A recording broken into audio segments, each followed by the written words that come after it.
اللہ اکبر کہتے ہوئے اگر کسی کو گولی ماری وہ اسلام کے دشمن ہے، اور اگر کسی نے جے شری رام کہتے ہوئے کسی کو گولی ماری تو وہ ہندو دھرم کے دشمن ہیں، وہ رام کو کلنکت کر رہے ہیں۔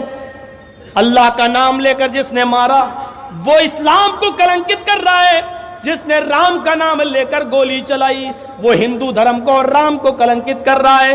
رام چندر جی تو یہ کہہ رہے ہیں ایک تھپڑ بھی اگر تم نے بنا کسی غلطی کے مارا تو تم حیوان، انسان نہیں کہلاؤ گے، منشیہ نہیں کہلاؤ گے۔ مجھے بتاؤ پھر کہاں ہے جے شری رام کا نعرہ لگا کر مارنے والوں؟ تم نے رام چندر جی کو اوپر نہیں اٹھایا، ان کی عزت نہیں کی، تم نے تو ان کو کلنکت کر دیا، تم نے تو ان کو رسوا کر دیا۔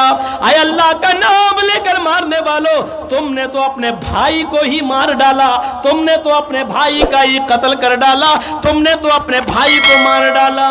اور آئے وہ لوگوں جو اس دھرتی کو ماں کا درجہ دیتے ہیں اور دھرتی کو دھرتی ماتا کہتے ہیں، میں ان سے پوچھنا چاہتا ہوں تمہاری ماں نے اس خون کو کیسے برداشت کیا ہوگا کہ اسی کی چھاتی پر کھڑے ہو کر تم نے اسی کے بیٹے کو مار کر اس کا خون اپنی اس کی ماں کے چھاتی پر ڈال دیا۔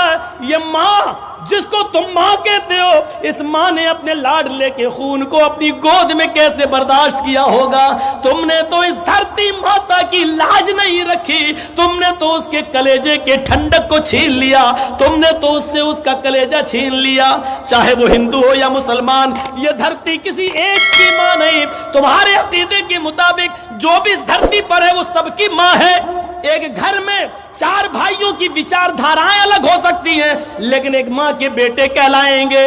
جب یہ دھرتی سب کی ماں ہے تو جس کا بھی خون اس دھرتی پر گرایا اور ٹپکایا گیا ہے، ظاہر ہے کہ وہ اس دھرتی ماں کا بیٹا ہے۔ اس ماں کے بیٹے کو چھین کر تم نے اپنی ماں کی نظروں میں بھی اپنی عزت گنوائی ہے۔ کیسے برداشت کیا ہوگا اس دھرتی ماں نے اپنے بیٹے کی لاش؟ سوچو۔ لیکن کرسیوں پر بیٹھے ہوئے لوگوں کو اس سے کوئی فرق نہیں پڑتا، ان کو معلوم ہے کہ ہماری کرسی جو جمی ہوئی ہے وہ لاشوں پر اور خون پر ہی جمی ہوئی ہے۔ یہ لوگ نہیں دیکھیں گے کہ کون مارا جا رہا ہے، کون کٹ رہا ہے، کیا ہو رہا ہے۔ ان تمام چیزوں کے باوجود بھی کہا یہی جا رہا ہے ہم ایک انچ پیچھے ہٹنے کے لیے تیار نہیں۔ سب کچھ ہونے کے باوجود ہمیں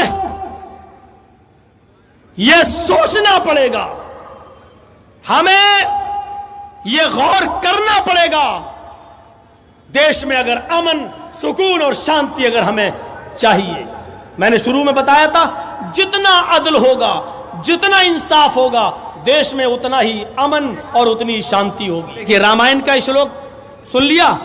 کیا کہا رامائن میں؟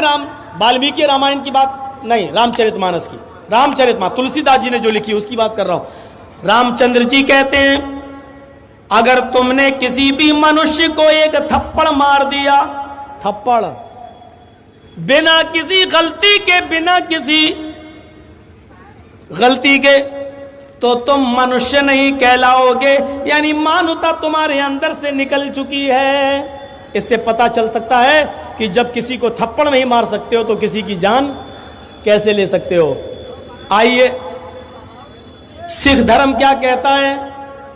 سکھ دھرم کہتا ہے اگر تمہاری ذات سے کسی جانور کو تکلیف پہنچی اور تمہاری ذات سے اگر کوئی کتا یا بلی یا چوہا بھی مارا گیا، اس کو تم نے ستایا اور وہ مر گیا، تو تم بھی اسی شرن میں یعنی جانور کہلاؤ گے، انسانیت تمہارے اندر بھی نہیں ملے گی۔ یہ سکھ کہتے ہیں، سکھ گرو نانک نے کہا۔ آئیے ذرا جین دھرم دیکھتے ہیں۔ جین دھرم میں مہاویر جی کہتے ہیں تم زمین کے اوپر چلو تو کوشش کرو کہ پیروں میں چپل نہ ہو، اور اتنے دھیرے دھیرے قدم رکھو، اتنے ملائم قدم رکھو کہ زمین پر رینگنے والی